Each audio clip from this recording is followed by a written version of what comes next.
సొంత పార్టీలోని లీడర్లైనా వేరే పార్టీలోని లీడర్లైనా అందరికీ ఒకే రకమైన ప్రేమను పంచుతాడు రాహుల్ గాంధీ సారు అని అనుకుంటుంటారు చాలామంది. అందరూ అనుకున్నట్టే మన రాహుల్ గారు కూడా అదే రీతిలో అందరినీ కలుపుకొని పోతున్నాడు. అందరూ నా వాళ్ళే అన్నట్టే చేస్తున్నాడు. ఇదిగో ఇట్లా సొంత పార్టీ లీడర్లైనా పక్క పార్టీ లీడర్లైనా అందరు ఒకటే, అందరిని సమానంగా చూడాలని అనుకుంటుంటాడు. అందరు నా ఊళ్ళే అనుకుంటుంటాడు.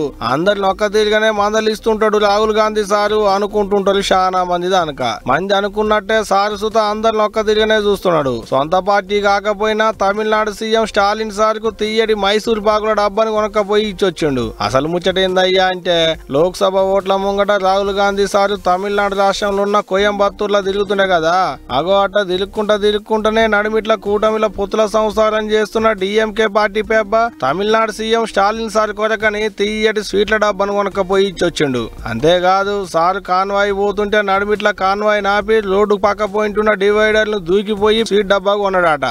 ఇగట్ట రాహుల్ సార్ అలా దుకాణాలకు వస్తున్నది తెలవంగానే దుకాణం యజమాని కూడా ఎదురుగా పోయి ఎదుర్కొన్నాడు. దుకాణం అంతా తిరిగి ఏది మంచిగున్నది ఏది తీయగున్నది అనేటిదంతా రుచి చూసినాకనే కొన్నాడు స్వీట్ డబ్బాను. అంతేకాదు సారే ఆయన పరసులంగా డబ్బులు తీసి ఇచ్చిండు. దుకాణ పైన తతిమ చిల్లర తీసుకొచ్చిస్తే తీసుకొని జేబులో పెట్టుకున్నాడు. ఇగిట్ట సార్ని చూడంగానే దుకాణంలో పని చేసేటోళ్ళంతా వచ్చి సార్ ఎంబడి నిలబడి ఫోటోలు గుంజుకున్నారు. అగో చూడోలి పని చేసేటోళ్ళ మీద కూడా ఎంత పాయలను చూపిస్తున్నాడో రాహుల్ గాంధీ సారు. ఇక ఇంకో ముచ్చట ఏంటంటే సార్కు చిన్న పిల్లగాండ్ల అంటే పాయలం ఉన్న ముచ్చట అందరికి ఎరుకున్నదే కదా.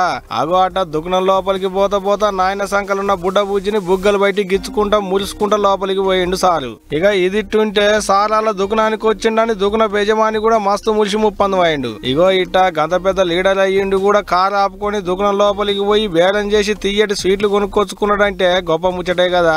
ఏదైతే గాని రాహుల్ సార్ రాకతోని దునియా అంతగా దుకాణం పేరు బాగా మారిమోగుతున్నారే పోండ్రి.